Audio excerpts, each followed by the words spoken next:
Never lacking for ambition, Apple is out to redefine the laptop with the new MacBook. It's not the MacBook Air or the MacBook Pro, but just MacBook. But the minimalist name actually speaks to what Apple's trying to do with this device, which is leave a lot of legacy ports behind, including USB, which I don't think is legacy.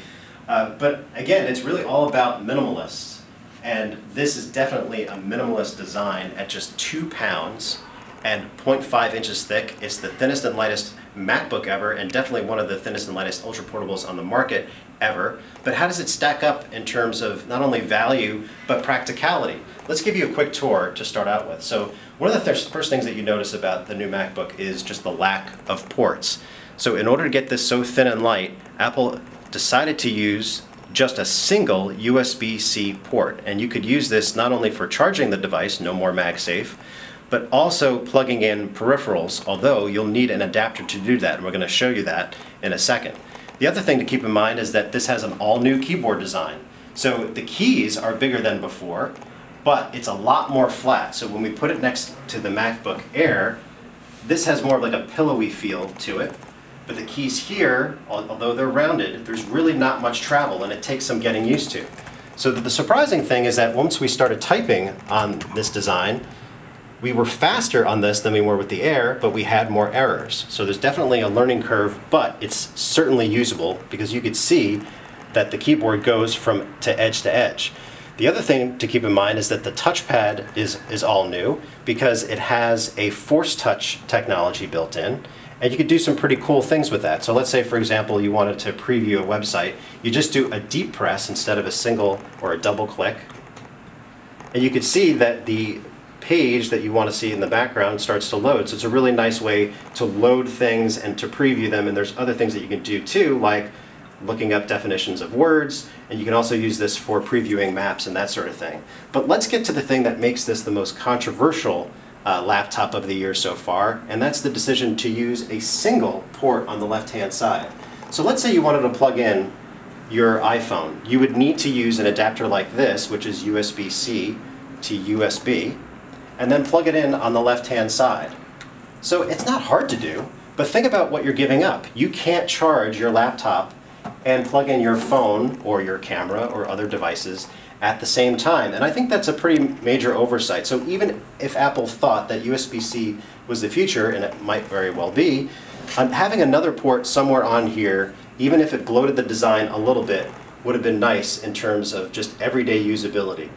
The other thing that I do like about this design is the display. So if you put it up against to the MacBook Air, there's almost no contest because you're getting a lot more contrast.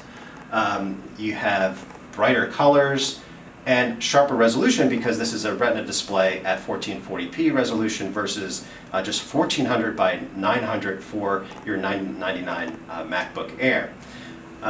So the other thing that I like about the regular MacBook, the new one, is just how much sound you're getting out of the design. And so if we fire up something like Pandora, you'll get a sense of that.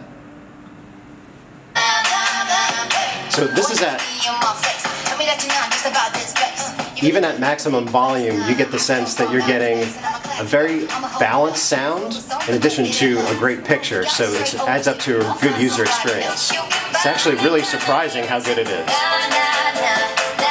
And the screen shows you a lot of detail. This is at 1440p, a little blurry because of the streaming, but the idea is that you get a very good picture, better than you do with the Air, in something that's more compact and that you can take with you everywhere. So let's talk about some other things. Let's talk about performance and what you're getting for your money. So for the $1299 price, which is pretty steep, you're getting a Core M processor running at 1.1 gigahertz, 8 gigs of RAM, and a 256 gig SSD. And it's not just your regular flash memory. In fact, we saw that in our transfer tests that you got 100 megabits per second faster than, let's say, the Dell XPS 13 or the Asus ZenBook UX305. Battery life, we saw a little less than 9 hours, which is close to Apple's claims and above average for an ultra portable.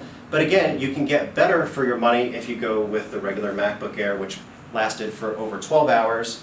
But we definitely, I think, you're taking a little bit of a power hit because of the Retina display here, and there's just not that much room for battery in something this size, although Apple did squeeze a lot of capacity into this little number. So at the end of the day, you're getting something that could be your everyday laptop with an excellent design. This is something I could take everywhere. The keyboard I got used to, the touchpad is great, the display and the audio are top-notch. But what holds this back from an editor's choice rating is basically what Apple left out. What makes it great is also one of the biggest trade-offs for the new MacBook, in the sense that you can't charge this and plug something in at the same time unless you spring for extra accessories, and that doesn't feel like the future to me. So when I look at further iterations of this design, I could see it being a real winner. But for now, I see the new MacBook being for a select group of users who want to carry the thinnest and lightest laptop possible, but are willing to make some trade-offs. This is Mark Schoonower with Laptop Mag, and this is our video review of the new MacBook.